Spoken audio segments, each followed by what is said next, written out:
Customer wants are different from customer needs. A lot of times, customers don't know exactly what they need.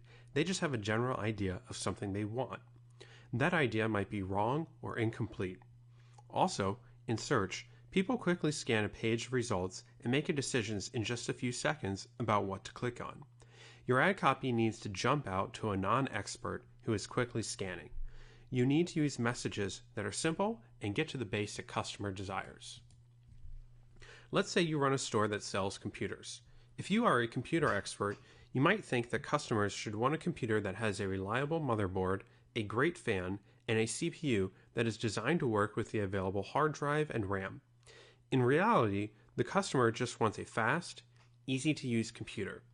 They don't know about the specific parts, and they aren't going to think about your search ad for more than 1 or 2 seconds. So what is the best way to get a customer wants? Well, here's how I would go about it. First, find about 15 to 20 minutes to brainstorm when you don't have anything you need to be doing immediately and nobody is going to interrupt you. This isn't going to take long, but you need some time when you aren't going to get distracted.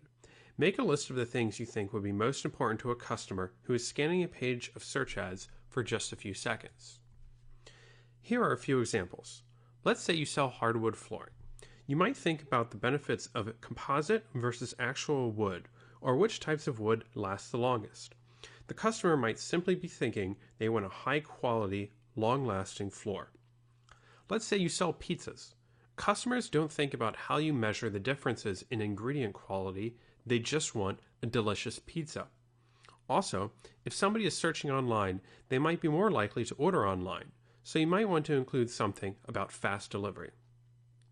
Let's say you sell life insurance.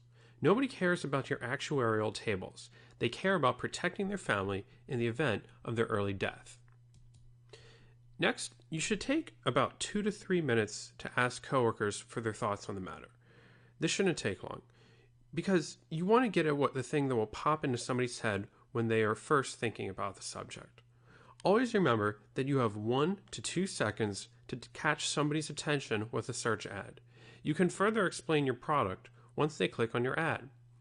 Next, check out the competition for about 10 minutes to see what they are doing with their search ads. You don't want to just copy them because more often than not, they don't really know what they are doing either, but you might see some concepts that you want to borrow or avoid. Next, I think it is really useful to create a 2-minute survey for existing or potential customers. There is a great company called SurveyMonkey that will let you quickly create a great survey. Their product is free unless you want more than 100 responses, and then it's just $26 a month. Make it short and ask a few simple questions like, why did you want our product or service? What was the most important aspect of the product or service? Why did you choose or are considering us? If you have an email list of past or potential customers you could email, just say it'll take only a few minutes and you'll raffle off a $100 gift card or something like that to incentivize them to take the survey.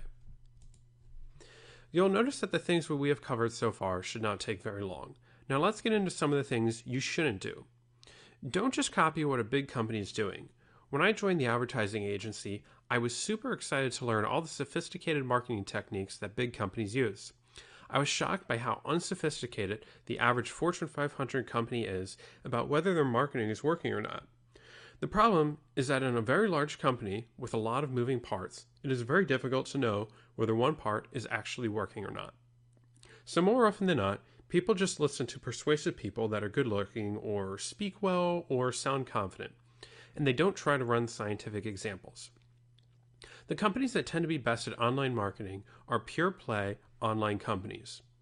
For example, e-commerce companies that got started on the internet never would have succeeded without great online marketing. The companies that tend to be worse are the big businesses that have been around and doing traditional marketing for 80 years and are just doing search marketing because they feel like they should. They tend to just screw around and throw something together and don't really care if it's working because the business is so large that nobody would know the difference anyway. I mean, if you're selling $1 billion of shampoo every year and you have an awesome search marketing campaign that drives an additional $20 million in sales, would you even notice the difference?